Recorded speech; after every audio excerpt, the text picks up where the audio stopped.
So this is the Module 2 quiz. We're going to go over it here because we didn't get a chance to go over every single problem in class. We did cover a lot of the concepts, especially towards the end, but not all of this stuff at the beginning.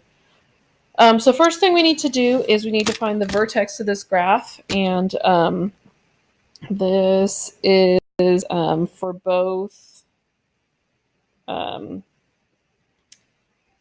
both yellow and green. So vertex, remember, is this point, this lowest point on the graph. So you're going to count your x's and count your y's. So on this one here, I count my x is over 1, and my y is down 1, 2, 3, 4, 5. So -5 would be the vertex, and that's it to that one. On this one here, my x is out 1, 2, and my y is down 1, 2, 3. So -3.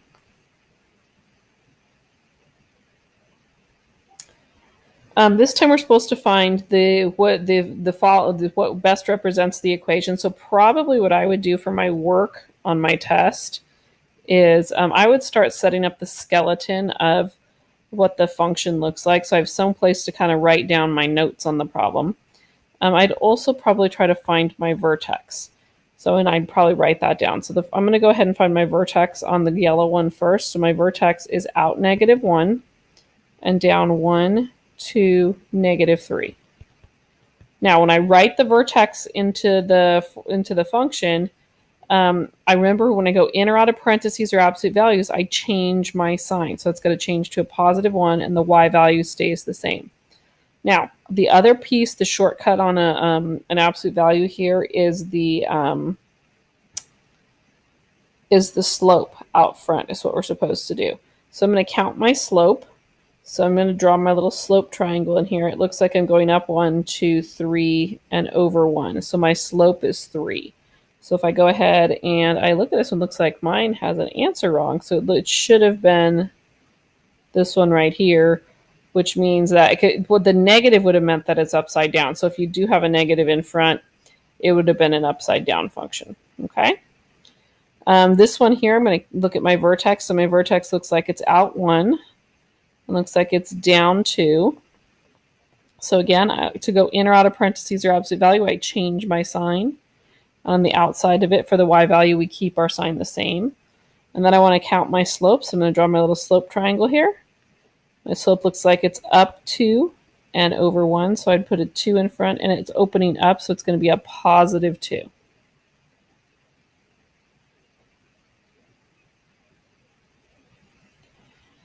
All right. On this one, they gave us an original function. And it says, which of the following represents the function that is translated up 4 units? So up 4 units just means I'm going to take my original function and I'm going to add 4 to the outside, because going up and down is a y value movement or a y movement. So it's got to be this one.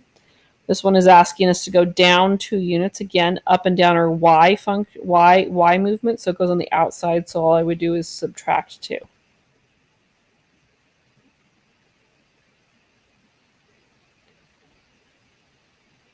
These ones are asking if the point lies on the graph. There are a couple of ways to do it. You could attempt to draw the graph, but my guess is that it's probably you could really easily make a mistake, especially without a piece of graph paper. So what I would do is I would plug the points in and see if it becomes a true statement.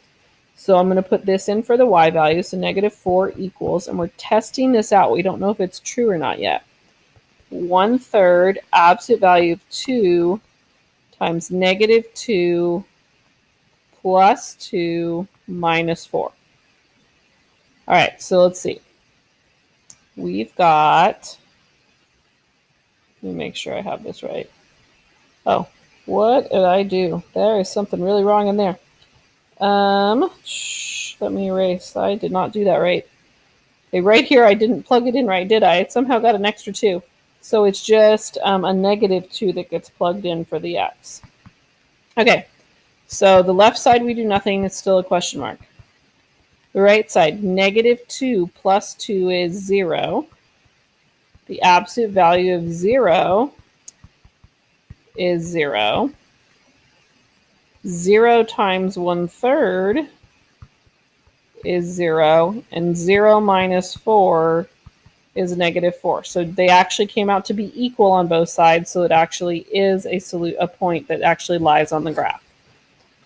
All right, so on the green test, they're asking if this one lies on the graph. I'm going to do the same thing. It's the same function, different point. So I'm going to put 1 in for the y. I've got 1/3 absolute value of negative 7 plus 2 minus 4. You got 1 equals, and this is a big question mark. I don't know if it's true or not yet. So 1/3, let's see, negative 7 plus 2 is negative 5. The absolute value of negative 5 is 5.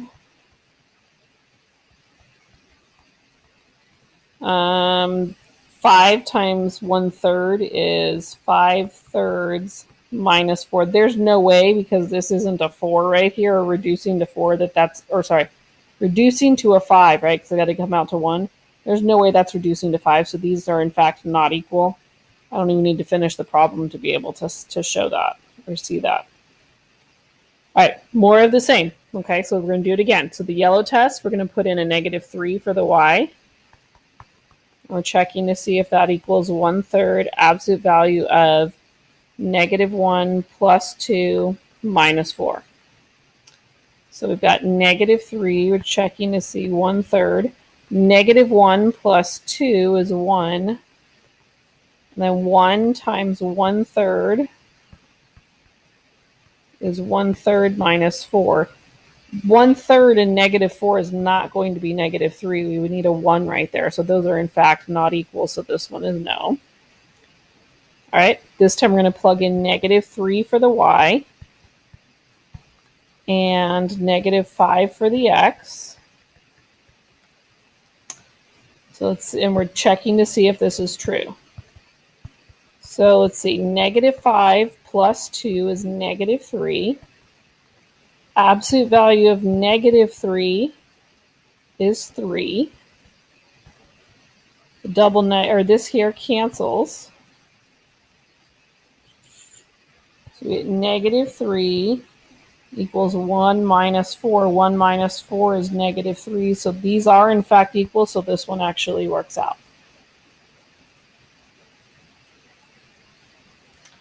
All right, you'll notice that number 8 on the yellow and this is number 9 on the green, it was the exact same problem. So I'm only going to do the problem one time. Literally all we had to do is put a dot on the graph where it worked. Okay, it was just a different way to show our answer. And remember, because there could be more than one answer to an absolute value, we could actually have more than one of these graphs be true.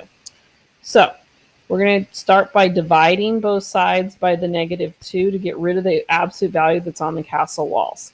So the absolute value of x minus 7 equals negative 4 divided by negative 2 is 2. And then I'm going to split it into a positive expression. I don't really need the parentheses. And a negative expression.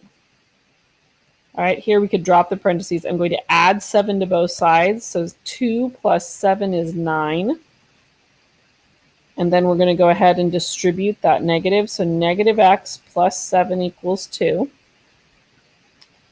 And then we're going to subtract the 7 over. So negative x equals 2 minus 7 is negative 5. We're going to divide by the negative 1. So negative 5 divided by negative 1 is 5. So looking at our answers, this dot here is at 9. And this dot here is at 5. So it's got to be A and B. C is out. This one is the 9 on the yellow and the 8 on the green. And again, it's the exact same problem. And we're solving the absolute values again. So I'm going to start by getting everything off the castle walls. We're going to divide both sides by 3. We got the absolute value of 2x plus 5 equals 4. Then whenever we see the absolute values, excuse me, in order to undo it, we're going to split it into a positive expression and a negative expression. All right, then we're going to take this 5 and subtract it from both sides. So we've got 4 minus 5 is negative 1. We're going to divide by the 2. So we get negative 1/2. So we know that this is a possibility and this one's a possibility at this point. I'm going to distribute that negative in. So negative 2x minus 5 equals 4. we're going to add the 5 to both sides. Sorry, that flipped too fast.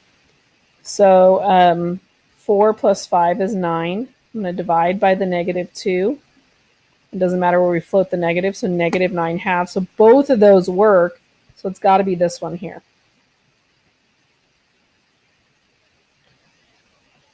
All right. Okay, this one is similar. They're not the same. Good practice, though, to do both of them, to look at how you do both of them. So these are both less than. They're both ands. Okay. All right, so I'm going to start by getting everything off the castle walls. In order to get rid of that, I need to do the opposite. So I'm going to multiply by 7. So, oops, sorry. So we get absolute value of 8 plus x is less than 35.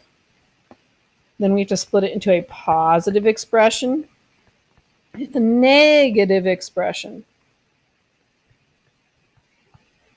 And then I'm going to subtract the 8. So 35 minus 8 is 27. And then I'm going to distribute the negatives. So you get -8 minus x is less than 35. I'm going to add the 8 over. So when I add the 8 over, I get 43. Then I'm going to divide by the negative. And remember, when we divide by a negative, we've got to flip our inequality sign. And then you can simply put the word and in between. Okay. If you want to be fancy about it, you write the smaller number first. We do our and sandwich, which it looks like this, and then the bigger number. All right, then this one here, we're going to start by adding the 4 to both sides. So you have the absolute value of 2x plus 1 is less than 9. I'm now going to split it up. So I'm going to split it into a positive expression and a negative expression. We're going to subtract the 1, which gives us 8. We're going to divide by 2, which gives us 4. We're going to distribute the negative. So -2x minus 1 less than 9. I'm going to move the 1 by adding it. So we get 10. And then we're going to divide by the -2, which means, and it's a negative, so I have to flip my inequality sign. And we get -5. And then again, you put the word and in between it. And then, or you do the fancy way. The fancy way, you smaller number first. The and sandwich, and 4.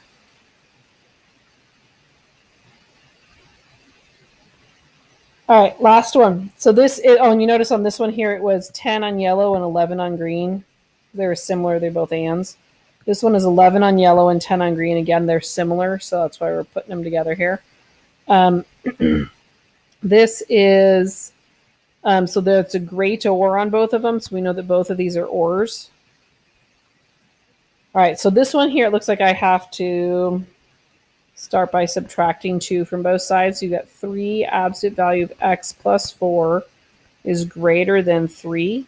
And then we're going to divide both sides by the 3 because you can't distribute into the castle walls. So we're going to divide by 3 by 3.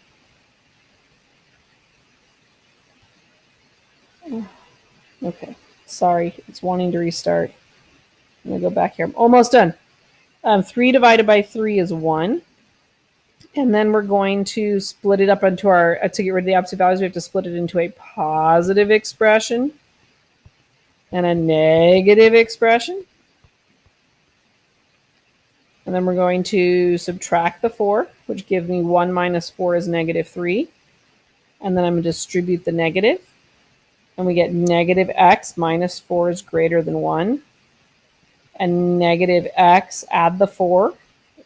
4 plus 1 is 5, and then I'm going to divide by the negative, which means I need to flip my inequality sign. And then we basically just type that word or and write it in between those things. All right, on this one, it looks like we just have to add the 5 over.